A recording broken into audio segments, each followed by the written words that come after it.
காலபுருஷ சக்கரத்துல இரண்டாவது ராசியாக வலம் வரக்கூடிய சுக்கிர பகவானை ராசி அதிபதியாக கொண்ட ரிஷப ராசிக்கு வணக்கங்க. எல்லாரும் எப்படி இருக்கீங்க? வாழ்க்கையில இந்த சுக்கிர பகவான் ஒருத்தங்களுக்கு உச்சத்துல இருக்காங்க, நல்ல நிலையில இருக்காங்கன்னா அவங்கள மாதிரி ஒரு கோடீஸ்வரங்களையும் ஏகபோக வாழ்க்கையும் வாழ்றவங்கள பார்க்க முடியாது. சொல்லப்போனா அதிர்ஷ்டசாலிங்கன்னே சொல்லலாம். ஆனா அவரையே ராசி அதிபதியாக வச்சுக்கிட்டு நம்முடைய வாழ்க்கை அப்படி இருக்கா? கஷ்டம். சதா நேரமும் பிரச்சனை. அதுவும் பண பிரச்சனைனா நம்மளை வாட்டி வதச்சிக்கிட்டு இருக்கு. அதுல ஏதாவது மாற்றம் வருமா? சுக்கிர பகவான அதிபதியை வச்சுக்கிட்டு ஒரு பிரயோஜனமும் இல்லை. குருவாவது நமக்கு வழி காட்டுவாரா? இப்படி ரிஷப ராசிகளுடைய எதிர்பார்ப்புக்கு விடை கொடுக்க தான் இந்த வீடியோ பதிவு. குறிப்பா இந்த ரிஷபம் அப்படின்னாவே யார் தெரியுங்களா? ரொம்ப அழகா இருப்பாங்க. அழகை பராமரிக்கிறதுக்கு முக்கியத்துவம் கொடுக்கக்கூடியவங்க. மனசுல 1000 இருந்தாலும் சரி, அவ்வளவு ஈஸியா இவங்க கிட்ட பேச்சுல வாங்கிட முடியாது. எவ்வளவு பாசமா இருங்க, நேசமா இருங்க, ஒரு வார்த்தை வாங்க முடியாது. சாமர்த்தியமான பேச்சுக்கு சொந்தக்காரங்க. அட தப்பா நினைக்காதீங்க, பொய் பேச மாட்டாங்க. மற்றவனுடைய வாழ்க்கைக்கு எடுத்து ஏதாவது சூதுவாது பண்றவங்க கிடையாது. நன்றி மறவாத குணமும், நலிந்தோருக்கும் அதாவது இல்லாதவங்களுக்குமே உதவி செய்யக்கூடிய உள்ளம் கொண்டவங்க, தளராத மனசுக்கு சொந்தக்காரங்க. இவங்க மறைக்கிறாங்கனாக்கா இவங்களுடைய கஷ்ட நஷ்டங்களை தான் மறைப்பாங்க. அதை முதல்ல தெரிஞ்சுக்கோங்க. குறிப்பா இந்த ரிஷபத்தை சித்தர்கள்னு சொல்லலாம், தியாகிகள்னு சொல்லலாம். ஏன்னா துரோகிகளுக்கு கூட நல்லது நினைக்கக்கூடிய உயர்ந்த உள்ளம் கொண்டவங்க, உழைப்பை மட்டுமே மூலதனமாக வைத்து செயல்படக்கூடியவங்களும் இவங்க தான். வசீகரமான பேச்சுல வல்லவர்கள். ரிஷபம் ஒரு இடத்துல இருக்கா, இவங்களை சுத்தி தான் எல்லாரும் இருப்பாங்க. காரணம், எல்லாருக்கும் தோதா பேசுவாங்க, யார் மனசையும் புண்படுத்த மாட்டாங்க, எல்லாருக்கும் உதவி செய்வாங்க. ஸோ எல்லாருடைய தேவைகளுமே இவங்க கிட்ட நீங்க நிறைவேற்றிக்கலாம். தான் கஷ்டப்பட்டாலும், ஏன் தான் உசுரே போனாலும் தன்னை நாடி வந்தவங்களுக்கு உதவி செய்வதனால எல்லாருக்கும் ரிஷபத்தை பிடிக்கும். ஆனா ரிஷபத்துக்கு ஒரு கஷ்டம்னு திரும்பி பார்த்தா, ரிஷபத்துக்கு ஒரு கஷ்டம்னு சொல்ல போனா அந்த இடத்துல ஒரு ஈக்கக்க கூட இருக்காது. இதுதான் ரிஷபத்துடைய நிதர்சனமான வாழ்க்கை முறை. அப்படி இருந்தும் ரிஷபம் இது வரைக்கும் வாழ்க்கையை உருட்டுறது எதனால தெரியுமா? கண்டிப்பா நம்ம யாருக்கும் துரோகம் செய்யல. நமக்குன்னு ஒரு நல்ல காலம் பிறக்கும், கடவுள் நம்மளை கைவிட மாட்டாருங்கிறது அந்த ஆண்டவனின் மீது கொண்ட நம்பிக்கையினால ரிஷபம் இப்போ வரைக்கும் வாழ்க்கையை உருட்டிக்கிட்டு இருக்கு. அந்த நம்பிக்கைக்கு உரியவராக குரு பகவான் உங்களுக்கு அதிர்ஷ்டத்துடைய கதவை திறந்து வச்சிருக்கார். ரிஷபராசிகாரர்களே, இந்த பக்கம் பயணம் பண்ணுங்க. உடைய கேள்விகளுக்கு பதில் கிடைக்கும், உங்களுடைய கஷ்டங்களுக்கு தீர்வு கிடைக்கணும். இப்போ ரிஷபராசிக்காரங்களே தலை பார்த்துருப்பீங்க. ரிஷபத்திற்கு நாள் குறிச்சாச்சுன்னு ஒரு சிலர் என்ன சொல்றேனாக்க, என்ன மேலே போறதுக்கு நாள் குறிச்சாச்சா, அப்படியா இப்படியா? ஏங்க, ஒரு நல்ல சுபகாரியங்களுக்கு கூட தாங்க நேரம் காலம் குறிக்கிறோம் இல்லையா? அப்படி ஒரு நேரம் காலம் தாங்க. மே 14ஆம் தேதிக்கு பின்னாடி 100% ரிஷபராசிகளுடைய வாழ்க்கையில நல்ல நேரம் ஸ்டார்ட் ஆக போகுது. இதுக்கு தான் நேரம் குறிச்சாச்சு, நாள் குறிச்சாச்சு நம்ம சொல்லிக்கிட்டு இருக்கோம். புரியுதுங்களா? அது என்ன ஏதுங்கிறத இப்போ தெளிவா பார்க்கலாம். இந்த குரு பேச்சுங்கிறத ரிஷபராசிக்கு சாதாரணமா இல்லைங்க, குபேர யோகத்தை தரக்கூடிய கோடீஸ்வர யோகம்னு சொல்லலாம். வருஷத்துக்கு ஒரு முறை குரு பேச்சு நடக்கும். அதன்படி 2025ஆம் ஆண்டு 14/5/2025 அன்னைக்கு இரவு 11 மணி அளவில் குரு பகவான் ரிஷபராசிலிருந்து விலகி மிதுன ராசிக்கு பயிற்சி ஆகிறார். இது 12 ராசிகளுக்குமே பலன் கொடுக்கும். பொதுவாக குரு என்ன பண்ணுவாரு, நல்லதை மட்டுமே செய்யக்கூடியவர் தான். இருந்தாலும் அதிக அளவிலான அற்புதங்களை கொடுக்கறது ஒரு சில ராசிகளுக்கு கிடைக்கும். அந்த வகையில செல்வம், மகிழ்ச்சி, குடும்பம், ஆரோக்கியம் எல்லாவற்றின் தாக்கத்தையுமே ரிஷபத்திற்கு கொடுக்க போறார். ஜோதிட சாஸ்திரப்படி குரு பகவான்ங்கிறவர் யாருங்க? தனக்காரகன். குரு பகவான் பணத்துக்கு முக்கியமான கிரகம். தனம், பணம் ஒருவருக்கு நல்லா இருக்கணும்னாக்க உங்க ஜாதகத்துல குரு நல்லா இருக்கணும். அதே மாதிரி சுக்கிரன் உங்களுடைய அதிபதி கிடையாது, அவர் சுகபோகத்துக்கு காரணமானவர். சுக்கிரன் கொடுக்கக்கூடிய பணத்தை கையில வச்சுக்கலாம். ஆனா குரு பகவான் கொடுக்கக்கூடிய பணம் பெரிய அளவுல இருக்கும். குறிப்பா ஒருத்தர் ரொம்ப பணக்காரனா இருக்கான், நல்ல கோடீஸ்வரனா இருக்கான் அப்படின்னா அவனுக்கு குரு பலமா இருப்பார். ஸோ அப்படிப்பட்ட ஒரு பலத்தை தான் குரு பகவான் ரிஷபராசி கொடுக்க போறார். எது? கோடீஸ்வர குபேர யோகம். ரிஷபத்திற்கு தனஸ்தானத்துல 2ஆம் வீட்டுல இருக்காரு. தனஸ்தானத்துல தனகாரன் இருப்பது மிகப்பெரிய ராஜயோகத்தை கொடுக்கும். அதாவது குரு பகவான் பணத்தை கொடுக்கக்கூடிய முக்கியமான கிரகம். ரிஷபத்துக்கு குருங்கிறவர் அஷ்டமாதிபதியாக இருந்தாலும் கூட கோடீஸ்வரராக ரிஷபராசிகளோட ஜாதகத்துல குரு பகவான் நல்ல இடத்துல உட்காரு. அஷ்டமாதிபதி மட்டும் இல்ல, ரிஷபராசியை பொறுத்த வரைக்கும் லாபாதிபதியுமே குரு பகவான் தான். குரு பகவான் நினைச்சா மட்டுமே உங்களுக்கு லாபத்தை கொடுக்க முடியும். அந்த வகையில இந்த குரு பேச்சு மிகப்பெரிய கோடீஸ்வர யோகத்தை ரிஷபராசிக்கு தரப்போகுது. இப்ப தெளிவா சொன்னா, திருக்கணித பஞ்சாங்கத்தின்படி மே மாதம் 14ஆம் தேதி முதல் ராசிக்கு 2ஆம் இடத்துல வந்து அமரக்கூடிய குருவினால இதுவரைக்கும் ஜென்ம குருவாக இருந்து கொண்டு சகல வகைகளிலுமே பிரச்சனைகளையும் காரிய தடைகளையும் கொடுத்துட்டு வந்த குரு பகவான் இப்போ 2ஆம் இடத்துக்கு வருவதனால நிம்மதி பிறக்கும், தடைகள் விலகும், வீட்டுல சுப நிகழ்ச்சிகள் நடக்கும், தேக ஆரோக்கியம் கொடுக்கும், வங்கியில அடமானம் வச்சிருந்த வீட்டு பத்திரங்களை மீட்டெடுப்பீங்க, நகை நட்டை மீட்டெடுப்பீங்க. உங்களோட பேச்சுல ஒரு முதிர்ச்சி தெரியும். கூட பிறந்தவங்க கிட்ட உங்களுக்கு இருந்த அந்த உரசல் போக்கு இருக்கு இல்லையா, அது நீங்க போகுது. அதாவது கூட பிறந்தவங்க கிட்ட உங்களுக்கு இருந்து வந்த அந்த சண்டை சச்சரவு கசப்பு எல்லாமே மாறப்போகுது. உடன்பிறப்புகள் உடன் உங்களுக்கு உறவுங்கிறது வலுவா இருக்க போகுது, இனிமையா இருக்க போகுது. அதே போல வீட்டுல ரிஷபம் ஒண்ணு சொன்னா அதை யாருமே மதிச்சிருக்கவே மாட்டாங்க. நில ஒரு ஆளா அப்படின்ற மாதிரி ஒதுங்கி நின்றுப்பாங்க. அந்த நிலையில மாற்றம் வருது. முயற்சிகள்ல ஜான் ஏர்னா சரி மொளை சறுக்கும். இந்த கதை தான் வாழ்க்கையில் இருந்துட்டு இருக்கும். ஒரு எட்டு வைக்கிறியா 10 எட்டு சறுக்கு, ஓ நீலாம் ஏஞ்சி வரியா அப்படிங்கிற மாதிரி தான் ரிஷபராசியுடைய வாழ்க்கையை சறுக்கிட்டே போயிட்டு இருந்துச்சு. இனி அந்த அவல நிலைகள் அனைத்தும் மாறுது. நீங்க ஒரு எட்டு வைக்கணும்னு நினைச்சா குரு உங்களை 100 எட்டு முன்னாடி கொண்டு போய் வைக்கிறார். நீங்க நடக்கணும்னு நினைச்சா உங்களை வந்து பறக்க வைக்கிறார். அதே போல வீட்லயும் சரி வெளியிலயும் சரி உங்க பேச்சுக்கு மதிப்பு கொடும், பணப்புழக்கம் நல்லா இருக்கும், குடும்பத்துல மகிழ்ச்சி பிறக்கும், வியாபாரம் உத்தியோகத்துல நல்ல முன்னேற்றத்தை எதிர்பார்க்கலாம், உறவுக்காரங்கள்லாம் உங்களை தேடி வருவாங்க, சமூகத்துல உங்களுடைய அந்தஸ்து கூடும், புதிய பொறுப்புகள் உங்களை வந்து சேரும். இது மட்டும் இல்லைங்க, குரு பகவானுடைய பார்வையுடைய பலன்கள் பார்த்தோம்னா, குரு பகவான் இருக்கக்கூடிய இடத்த விட அவர் பார்வைக்கு தான் பலம் அதிகம், பலன் அதிகம் இல்லையா? அந்த வகையில உங்க ராசிக்கு 6ஆம் இடத்தை பார்க்கிறார். உங்களை எதிர்த்தவங்கெல்லாம் இனி விலகி ஓடுவாங்க. எதிரின்னு ஒருத்தங்க இனி ரிஷபராசிக்கு இருக்கவே மாட்டாங்க. அடுத்த 1 வருஷத்துக்கு உங்களை யாராலையுமே அசைக்கவே முடியாது. அதே மாதிரி உடைய ஆளுமை திறன் அதிகமாகுது, கடன் பிரச்சனைகள் கட்டுக்குள்ள வருது, மருத்துவ செலவுகள் குறையுது. குறிப்பா குரு பகவான் 8வது வீட்டையும் பார்க்கறதுனால நீங்க எதிர்பார்த்த பணம் கிடைக்கும். திட்டமிட்டபடி அயல்நாட்டு பயணங்கள் கூடி வரும். அதே மாதிரி வெளிநாட்டுக்கு வேலைக்கு போகணும், தொழில் பண்ண போகணும், படிக்கிறதுக்காக போகணும்னு நினைக்கிறேன், வீசா கிடைக்கும். இதோட குரு பகவான் உங்க ராசிக்கு 10ஆம் வீட்டையும் பார்க்கிறார். ஆக மொத்தம் 6, 8, 10க்கு குரு பகவானுடைய பார்வை விழுது. 10ஆம் வீடு பிரபலங்களுடைய நட்பு கிடைக்கும், கௌரவ பதவிகள் உங்களை தேடி வரும், அரசியல்வாதிகளுக்கெல்லாம் பதவிகள் தேடி வரப்போகுது. தொழில் பண்றீங்களா, வியாபாரம் பாக்குறீங்களா, ஆண்களோ பெண்களோ அபரிவிதமான வளர்ச்சி வரக்கூடும். அதே போல குரு பகவானுடைய நட்சத்திர சஞ்சாரம்ங்கிறது, குரு பகவான் உங்களுடைய சப்தமாதிபதியும் விரையாதிபதியுமான செவ்வாயின் நட்சத்திரத்துல 14/5/2025 முதல் 13/6/2025 வரைக்கும் செல்வதனால கணவன் மனைவிக்கிடையே நெருக்கம் அதிகரிக்கும், சொத்துக்களை வாங்குவீங்க, வெளிநாட்டு நிறுவனத்துல வேலை கிடைக்கும். இதோட குரு பகவான் ராகுவின் நட்சத்திரத்துல 13/6/2025 முதல் 13/8/2025 வரைக்கும் போவதனால வேற்று மொழிக்காரங்க உதவி செய்வாங்க, புதுசா வண்டி வாகனம் வாங்குவீங்க, உத்தியோகத்துல பணி சுமை குறையும், சிலருக்கு விரும்பிய இடத்திற்கு இடமாற்றம் கிடைக்கும். ஏன்னா ராக பகவானை பொறுத்த வரைக்கும் தனியா குணம் கிடையாது. குருடைய பார்வையில ராகுனுடைய சேர்க்கை இருக்கிறதுனால குரு என்ன பண்ணுவாரு, நல்லது பண்ணுவாரு. ராகு வந்து என்ன பண்ணுவாரு, குரு கூட சேர்றதால குருடைய மொத்த நல்ல குணத்தையுமே இவரை எடுத்துக்கிட்டு பிரதிபலிக்கிறப்போ, அதாவது இந்த பாம்பு கிரகமான ராகு பகவான் உங்களுக்கு நல்லது எப்படி பண்ண போறாருன்னா, குரு பகவான் ஒரு 1 லட்ச ரூபாய் கட்ட கையில கொடுத்து, இந்தப்பா இதை போயிட்டு இந்த ரிஷபராசிக்கு ஒரு 10,000 ரூபாய் இதுல இருந்து பிரிச்சு கொடுத்துட்டுவான்னு சொன்னா, ராகவன் என்ன பண்ணுவாரு, அதெல்லாம் முடியாது அப்படின்னு 1 லட்ச ரூபாயும் கொடுத்துட்டு வருவார். குரு கொடுக்க நினைச்சா ராகு கொட்டி கொடுக்கிறாரு, புரியுதுங்களா? பல மடங்கு அதிர்ஷ்டம் உங்களுக்கு வரக்கூடிய நன்மைகள் கூட ஒட்டு மொத்தமா வருங்க, புரியுதுங்களா? அதே மாதிரி புதுசா வண்டி வாகனம் வாங்கக்கூடிய யோகம் இருக்கு. வண்டி வாகனமா என்னமா சொல்ற, என்கிட்ட சைக்கிள் கூட இல்லை, நடந்து போய்கிட்டு இருக்கேன். கார்ல போகக்கூடிய யோகம் வரும், கார்ல போயிட்டு இருக்கான், பல கார்கள் வாங்கி சுகபோக வாழ்க்கைக்கு சொந்தக்காரர்களாக ரிஷபம் வர போறீங்க. உங்களை எல்லாம் எவ்வளவு சீப்பா பேசியிருப்பாங்க இந்த உறவுக்காரங்க.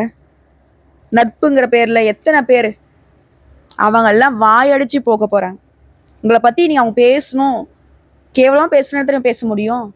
எங்கதான் போய் கொள்ளை அடிச்சானோ தெரியல, இவ்வளவு நல்லா இருக்கான், எங்கதான் போய் கொள்ளை அடிச்சாலோ இவ்வளோ நகை நட்டை போட்டு மினுக்கிட்டு சுத்துறான், இப்படி வேணா வயிற்றுல பேசலாமே தவிர்த்து உங்களை யாராலையுமே நேருக்கு நேரம் ஒரு வார்த்தை பேச முடியாது. எல்லாத்துலயுமே யோகம் தான். அடுத்துதான் குரு பகவான் அஷ்டம லாபாதிபதியாக அவரது நட்சத்திரத்திலேயே 13/8/2025 முதல் 1/6/2026 வரைக்கும் செல்வதால வெளிநாட்டு பயணங்கள் உண்டு. ஜாமீன் கையெழுத்து மட்டும் இந்த நேரத்துல யாருக்காகவும் போடக்கூடாது. போடுதுங்கிறதே உங்களுக்கு ஏமாற்றம் தான், புரியுதுங்களா? இதை மட்டும் ரிஷபம் செய்யவே கூடாது. மற்றவங்களுக்கு பணம் வாங்கி கொடுக்கறது, இந்த நடுவில் நின்று மீடியேட்டர் வேலை பார்க்கறது, தெரிஞ்சவன் தான் நல்லவன் தான் வல்லவன் தான் யாருக்காவது சிபாரிசுக்கு போறது, மற்றவங்களை நம்புறது, இது எல்லாமே உங்க தலையில நீங்களே மண்ணை வள்ளி போட்டுக்கிறதுக்கு சமம். இதை மட்டும் ரிஷபம் தவிர்க்கணும். அதே போல மூத்த உடன்பிறப்புகள் உங்களுக்கு உதவி செய்வாங்க. அடுத்த குரு பகவான் கடக ராசியில 18/10/2025 முதல் 5/12/2025 வரைக்கும் பயணிப்பதனால யாருக்கிட்டையும் பணம் கொடுத்து ஏமாறக்கூடாது. திரும்பவும் சொல்றேன், பணம் தான் பல வழிகளுக்கு காரணமா இருக்கு. உங்களுடைய ஒட்டுமொத்த கஷ்டத்துக்குமே அதுவதான் காரணமா இருந்துச்சு. எந்த ஒரு இடத்துலயும் நீங்க கடன் வாங்கி உங்களுக்காக செலவு செய்யல, உங்களால மத்தவங்க நல்லா வாழ்ந்துகிட்டு உங்களை கடன் பிரச்சனை மாட்ட விட்டு கழுத்தை நெரிக்க விட்டாங்க. சொல்லப்போனா வாழ்க்கையே முடிச்சுக்கலான்ற அளவுக்குலாம் போயிருப்பீங்க. திரும்பவும் அந்த தவறு செய்யக்கூடாதுன்னா பண விஷயத்துல தயவு செஞ்சு ஒளிவு மறைவா இருந்து பழகிக்கோங்க. யாருக்கிட்டுமே பணம் கொடுக்கறது வாங்குறது இருக்கவே கூடாது. குறிப்பா உன் பாக்கெட்ல ஒரு 100 ரூபா இருந்தா கூட சரி, 10 ரூபாய் இல்லைன்னு கூட போய் சொல், தப்பே கிடையாது. ஓகேங்களா? அதே மாதிரி இளைய உடன்பிறப்புகள் சகோதர சகோதரியுடைய திருமணங்கள் கைகூடி வரும். உங்களுக்கு குரு பகவான் சாதகமா இருக்கிறப்போ, அதாவது நெல்லுக்கு பாயிறது புல்லுக்கும் பாயன்னு சொல்லுவாங்க இல்லையா, அது போலதான் அந்த குரு பயிற்சிங்கிறது ரிஷப ராசிக்கும் சரி, ரிஷப ராசி சேர்ந்தவங்களுக்கும் சரி அதிர்ஷ்டத்தை தான் கொடுக்கும். இன்னும் ஒரு படி மேல சொன்னா, குரு பகவான் 11/11/2025 முதல் 11/3/2026 வரைக்கும் வக்ரகதியில இருக்கிறதுனால எதிரிகள்லாம் அடங்கி போவாங்க. இவங்களே நம்ம எதிர்த்தோங்கிற மாதிரி பயணங்கள் அதிகரிக்கும். புதுசா வண்டி வாகனம் வாங்குவீங்க, சொத்து விவகாரங்கள் சுமூகமா முடியும். இதுவே வியாபாரம் செய்யறீங்க, சொந்தமா தொழில் செய்யக்கூடிய ஆண்களுக்கும் சரி பெண்களுக்கும் சரி, வியாபார ஸ்தலத்தை உங்க ரசனைக்கு ஏத்த மாதிரி மாத்தி அமைச்சிப்பீங்க. வாடிக்கையாளர்கள்லாம் விரும்பி வருவாங்க. கெமிக்கல், கமிஷன், ஹோட்டல், ஃபைனான்ஸ் இந்த மாதிரியான தொழில் இருக்கவங்களுக்கு லாபம் பல மடங்கு கிடைக்கும். கூட்டு தொழில விலகி போன பங்குதாரர்கள் இப்ப உங்ககிட்ட தேடி சேருவாங்க. சேர்த்திக்கோப்பா, தெரியாம உன்னை விட்டு போயிட்டேன் அப்படிங்கிற மாதிரி. அடுத்த உத்தியோக பணி, தனியார் துறையா அரசாங்கத்துறையா, ஆண்களோ பெண்களோ, சதா நேரமும் என்ன பண்ணாலும் சரி குறை சொல்லிக்கிட்டே இருந்த மேல் அதிகாரி இனி உங்களுக்கு இணக்கமாவாங்க. அவங்களுடைய ஆதரவு கிடைக்கும். அதே போல பதவி உயர்வு சம்பந்தப்பட்ட வழக்கல்ல உங்களுக்கு வெற்றி கிடைக்கும். சில வாய்ப்புகள் உங்களை தேடி வரும். குறிப்பா கன்னித்துறையில இருக்கவங்களுக்கு நீங்க இழந்த சலுகைகளை மீண்டும் பெறுவீங்க. கைத்துறையில இருக்கவங்களுக்கு புதிய வாய்ப்புகள் தேடி வரும். அதாவது குரு பகவானை பொறுத்த வரைக்கும் உங்களுக்கு கொடுக்கணும் தான். இந்த மீன் பிடிச்சு கொடுக்கறத விட மீன் பிடிக்க கத்து கொடுப்பாங்க இல்லையா, அந்த மாதிரிதான் குரு பகவான் என்ன பண்றாரு, உங்களுடைய லட்சியத்தை நீங்க அடைய உங்களை திறம்பட செயல்பட வைத்து உங்களாலேயே அந்த இலக்கை அடைய வாய்ப்பை ஏற்படுத்தி கொடுக்குறாரு. ஒரு விஷயத்த மட்டும் ரிஷபத்திற்கு நான் குறிப்பிட்டு சொல்றேன், கவனமா நீங்க இதை பாதுகாக்க வேண்டிய விஷயம்னு சொல்லலாம். வாயை கட்டுப்படுத்திக்கோங்க. ரிஷப ராசிக்கு இந்த குரு பேச்சு ஜாக்பெட் யோகத்தை கொடுத்தாலும் வாயில தான் கண்டோம். பேச்சுல கவனம் முக்கியம் பிகிலு, இதை மட்டும் ஞாபகம் வச்சுக்கோங்க. முதல்ல இந்த குரு பேச்சு நடந்ததுமே ரிஷப ராசிக்காரங்க கஞ்சனூர் சுக்கிரன் தலத்துக்கு போயிட்டு குடும்பத்தோட வழிபாடு செஞ்சுட்டு வருது நல்ல பணங்களை நிலச்சி வைக்கும். அதே மாதிரி சைனஸ், காது, மூக்கு, தொண்டை, வாய், ஒத்த தலைவலி இந்த மாதிரியான பிரச்சனைகள் ஏற்படுறதுக்கு வாய்ப்பு இருக்கலாம். இந்த மாதிரி விஷயங்கள்ல கவனமா இருக்கணும். அடுத்து வாக்கு ஸ்டண்ட்ல ரொம்ப ரொம்ப கவனமா இருக்கணும். தேன் தடவிய வார்த்தைகளை பயன்படுத்துவது நல்லது. சின்னதா நீங்க கோவப்பட்டா கூட சரி, அது உங்களுக்கு பெரிய பிரச்சனை ஏற்படுத்துறதுக்கு வாய்ப்பு இருக்கு. மற்றபடி இதை தாண்டி ஒரு கவலையும் கிடையாது. மன அழுத்தம் மறையுது, மரண பயத்திலிருந்து நிவர்த்தி கிடைக்குது. தொழில், உத்தியோகம், வியாபாரம், படிப்பே இல்லப்பா நான்லாம் எங்க முன்னேற போறேன்னு கவலைப்பட்டவங்களுக்கு கூட அமோகமான காலகட்டம் உண்டாக போகுது. குரு சனி பகவானுடைய அருளால அற்புதமான பலன்கள் கிடைக்க போகுது. அதுவும் மீடியா துறையில இருக்கவங்களுக்குலாம் நல்ல டைமுங்க. சினிமாவெல்லாம் பட வாய்ப்புகள் கிடைக்கலையேன்னு வருத்தப்பட்ட உங்களுக்கு இசையமைப்பாளர்கள், நடிகர், நடிகைகள், தயாரிப்பாளர்கள், இயக்குநர்கள் என எல்லாருக்குமே இனி வளர்ச்சி நிறைந்த காலகட்டமா இருக்க போகுது. ஒரே நாள்ல திடீர் அதிர்ஷ்டத்தால முன்னேறுவீங்க. கடன் பிரச்சனை, கோர்ட்டு கேஸ் எல்லாமே தீரப்போகுது. செட்டில்மெண்ட் கிடைக்குங்க. பல் தொடர்பான பிரச்சனைகளுக்கு உரிய மருத்துவர்கிட்ட காண்பிப்பது நல்லது. ரத்தத்துல தொற்று உள்ளவர்கள், தொற்று நோய் உள்ளவர்கள் கவனமா இருக்கணும். ஆரோக்கியம், பெரியவுடைய ஆரோக்கியத்துல கவனமா இருக்கணும். மற்றபடி எல்லாமே சரியாகும். மனசுல இருந்த குழப்பங்கள் நீங்குது, மனசுக்கு நிம்மதி கிடைக்குது. தங்கம் தொடர்பான விஷயங்கள்ல மிகப்பெரிய அதிர்ஷ்டம் உண்டாகும். புதிதாக திருமண யோகம் உண்டாகுது. குடும்பத்தில் இருந்து வந்த பிரச்சனைகள் அனைத்தும் நீங்குது. வெளிநாட்டு வெளியூர்களில் இருக்கவங்களுக்கு பூர்வீகத்துக்கு திரும்பக்கூடிய அமைப்பு உண்டாகுது. வேலை இழந்தவங்களுக்கு நல்ல வேலை கிடைக்கும், சம்பள உயர்வு கிடைக்கும், பதவி உயர்வு கிடைக்கும். சட்ட போராட்டங்கள் கூட உங்களுக்கு நல்ல விதமா நடக்க போகுது. வெளிநாடு வெளிமாநிலங்களுக்கு செல்லக்கூடிய யோகம் உண்டாகுது. ஒரு சில விஷயங்களை குறிப்பிட்டு சொன்னா அற்புதமான காலகட்டம். பணவரவு அதிகமாகும், செல்வ செழிப்பு மேலோங்கும், திருமண பாக்கியம் கைகூடுது, வெற்றிக்கு மேல் வெற்றி கிடைக்க போகுது. நல்ல காலம் பிறந்துச்சுங்க. இனி உங்களுக்கு எல்லாமே அதிர்ஷ்ட வாய்ப்புகள் தான் தேடி வரப்போகுது. ரிஷபத்துடைய வேலையே இந்த குரு கொடுக்கக்கூடிய விஷயங்களை அனுபவிக்கிறது மட்டும்தான். ஸோ இப்போ வரைக்கும் பார்த்து ரிஷப ராசிக்காரர்களுக்கு குரு பயிற்சி தரக்கூடிய பொது பலன்களை பார்த்துருக்கோம். இப்போ தனிப்பட்ட முறையில் ரிஷப ராசியில் கூட ஒவ்வொரு நட்சத்திரத்துக்கும் குரு என்ன பண்ண போறார் தெளிவாக பார்க்கலாமா? கார்த்திகை நட்சத்திரம் 2ஆம் பாதம், 3ஆம் பாதம், 4ஆம் பாதம். ஒரே வரியில சொன்னாக்க நடக்கிறது எல்லாமே உங்களுக்கு நல்லதாவே நடக்கும். பொதுப்படியா சொல்லணும்னா குருவினால, குருடைய பார்வையினால முன்னேற்றத்தை உண்டாக்குறாரு. குடும்பத்தில் கூடிய சங்கடங்கள் விலகுது, புதிய சொத்து சேர்க்கை ஏற்படுது, சமுதாயத்துல அந்தஸ்து உயருது, எதிர்பார்த்த பதவி பொறுப்புகள் வந்து சேருது. தொழில் ரீதியா லாபம் அதிகமாகும், புதிய தொழில் தொடங்குவீங்க, வருமானத்தை உயர்த்துவதற்காக திட்டமிட்டு செயல்பட போறீங்க, தொழிலை விரிவு செய்ய போறீங்க. ஏற்றுமதி, இறக்குமதி, இயந்திர உற்பத்தி, ஆட்டோமொபைல்ஸ், ஸ்பேர் பார்ட்ஸ், ஹார்ட்வேர்ஸ் தொழில்கள் எல்லாத்துலயுமே முன்னேற்றம் அடைவீங்க. தொழில் வந்து ஆண்கள் செஞ்சாலும் சரி, பெண்கள் செஞ்சாலும் சரி. அடுத்து பணியாட்கள், தனியார் துறையோ அரசாங்கத்துறையோ இல்லை ஒருத்தர் கீழே கை கட்டி சம்பளம் வாங்கக்கூடிய கூலி வேலை செய்தாலும் சரி, ஒருத்தர் கீழே அடிப்பணிந்து செய்யக்கூடிய யாராக இருந்தாலும் சரி, நெருக்கடிகள் மறையுது, எதிர்பார்த்த ஊதியம் உண்டாகுது, திறமைக்கேற்ற பொறுப்பு கிடைக்குது. அரசு ஊழியர்களா எதிர்பார்ப்புகள் நிறைவேறும், தடைப்பட்ட பதவி உயர்வு கிடைக்கும், எதிர்பார்த்த இடமாற்றம் ஏற்படும். பெண்களுக்கு குழப்பங்கள் தீருது, உடல் பாதிப்புகள் விலகுது, வாழ்க்கை துணைக்கிட்ட இணக்கமான சூழ்நிலை ஏற்படுது, பொன் பொருள் சேர்ந்து சுய தொழில் செய்யறவங்களுக்கு முன்னேற்றம் உண்டாகுது. சுப நிகழ்ச்சிகள் வீட்டுல அடுத்தடுத்து நடக்கும் உங்களுடைய தலைமையில. கல்வியை பொறுத்திருக்கும், படிப்புல முன்னேற்றம் உண்டாகுது. உடைய மேற்படிப்பு கனவுகள் இப்ப நிறைவேறும். விரும்பிய பாடம் கல்லூரிகள்ல இடம் கிடைக்கும். அடுத்து உடல்நிலை, விபத்து, சுவாச பிரச்சனை, ரத்த அழுத்தம், சர்க்கரை ஏதாவது பாதிப்புக்கு உள்ளாகி இருந்தா இப்போ வந்து அதுல இருந்து நிவாரணம் கிடைக்கும். அடுத்து குடும்பம், குடும்பத்தில் இருக்கக்கூடிய சங்கடங்கள் விலகுது, பணவரவு அதிகமாகுது, சிலர் புதுசா வீடு கட்டி குடியேறுவீங்க, தொழில் வியாபாரத்துல எதிர்பார்த்த லாபம் உண்டாகும், சொத்து வாகனம் வாங்குவீங்க, சுப நிகழ்ச்சிகள் வீட்டுல நடக்கும். அடுத்த ரோகிணி நட்சத்திரம், பல வழிகள்ல வருமானம் வர ஆரம்பிக்கும். பொதுவா சொன்னா குருவுடைய பார்வையினால செல்வாக்கு உயரும், பதவி உயர்வு ஏற்படும், உயர்கல்வி விருப்பங்கள் நிறைவேறும், பூர்வீக சொத்து பிரச்சனை விலகுது, புத்திர பாக்கியம் ஏற்படுது, திருமண வயதில் வரன் அமையுது, தம்பதிகளுக்கிடையே ஒற்றுமை உண்டாகும், நண்பர்களால நன்மை உண்டாகும், கூட்டு தொழில முன்னேற்றம் ஏற்படும், வருமானம் அதிகமாகும், பிரிந்து போன தம்பதிகள் கூட சமரசம் ஏற்பட்டு ஒன்னா சேர்ந்து வாழ்வீங்க, தந்தை வழியில நன்மைகள் அதிகமாகும். இதை தாண்டி பொதுவா சொல்லணும்னா குருடைய சஞ்சாரம் பார்வை எதிர்பார்த்த முன்னேற்றத்தை உண்டாக்குறாரு, பெரிய பொறுப்புகள் உங்களை தேடி வரும், குடும்பத்தில் கூட சங்கடங்கள் வருது, சொத்து சேர்க்கை ஏற்படும். குறிப்பா சாப்பிட நேரம் இல்ல, தூங்கும் நேரம் இல்ல, இதை சொல்ற அளவுக்கு பிஸியா வேலை பார்க்க போறீங்க. அதே போல தொழில் ரீதியா தொழில் வந்து நஷ்டத்துல இருந்துச்சுனாக்கா அது வந்து லாப நிலைக்கு மாறும். அதே போல வருமானத்தை உயர்த்துவதற்காக திட்டமிட்டு செயல்பட போறீங்க. அடுத்து பணியாட்கள், ஒருத்தர் கீழே வேலை பார்க்குறோம், தனியார் துறையோ அரசாங்கத்துறையோ, ஆண்களோ பெண்களோ முன்னேற்றம் அடைய போறீங்க. கூலி வேலை செய்தாலும் சரி, நெருக்கடி போராட்டம் இனி மாறுது, உழைப்புக்குரிய ஊதியம் கிடைக்குது, எதிர்பார்த்த பொறுப்புகள் கிடைக்கும், தடைப்பட்ட பதவி உயர்வு கிடைக்கும்.